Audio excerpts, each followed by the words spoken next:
Dans un monde comme celui-là, dans une race comme celle-là, Dieu en son Fils vient de l'extérieur, comme le parent rédempteur en ce qui concerne la nature humaine. Il a avant tout le droit de rachat. Pourquoi? Parce qu'il est le premier-né de toute la création. Il a la première place. Oh, pensez encore à tout ce qui a rapport au Seigneur Jésus comme celui qui vient en premier, comme celui qui est à la première place, comme étant le premier-né. Et vous verrez que cela constitue son droit. Car dans la Bible, c'est normalement le premier-né qui porte toujours avec lui les droits.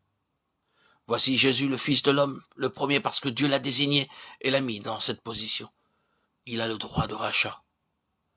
Il a aussi le pouvoir de racheter, c'est-à-dire qu'il a les ressources pour le faire. Qu'est-il exigé normalement pour racheter? L'héritage doit être racheté, non seulement pour nous, mais pour Dieu. Nous, à notre tour, nous sommes l'héritage. Nous sommes de droit la possession de Dieu. Non seulement nous avons perdu notre héritage, mais Dieu a perdu son héritage en nous.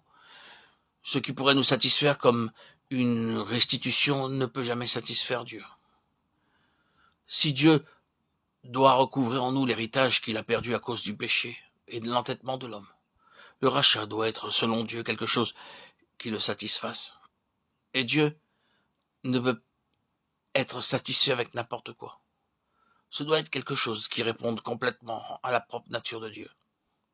Ainsi, disons tout de suite, vous savez que ce n'est pas par des choses périssables, par de l'argent ou de l'or, que vous avez été racheté de la vaine manière de vivre que vous aviez hérité de vos pères, mais par le sang précieux de Christ, comme d'un agneau sans défaut et sans tache. 1 Pierre 1, 18, 19. Qu'est-ce qui satisfait Dieu? Ce qui est incorruptible, ce qui peut seul apporter à Dieu sa satisfaction, doit être incorruptible, pur, sans défaut et sans tache. Ce sont là des mots qui se rapportent toujours à Christ. Un agneau sans défaut et sans tache. 1 Pierre 1, 18, 19. Qu'est-ce qui satisfait Dieu? Ce qui est incorruptible. Ce qui peut seul apporter à Dieu sa satisfaction doit être incorruptible, pur, sans défaut et sans tache. Ce sont là des mots qui se rapportent toujours à Christ. Un agneau sans défaut et sans tache. C'est la ressource de la rédemption, le pouvoir de la rédemption. La rédemption signifie recouvrer l'héritage perdu.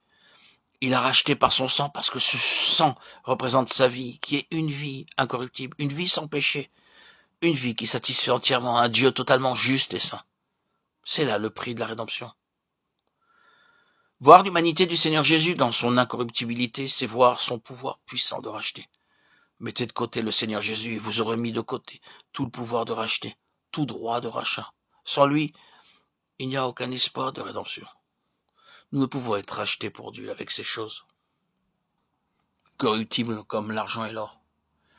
Être racheté pour Dieu signifie qu'une vie, conformément à la propre nature de Dieu, doit être offerte.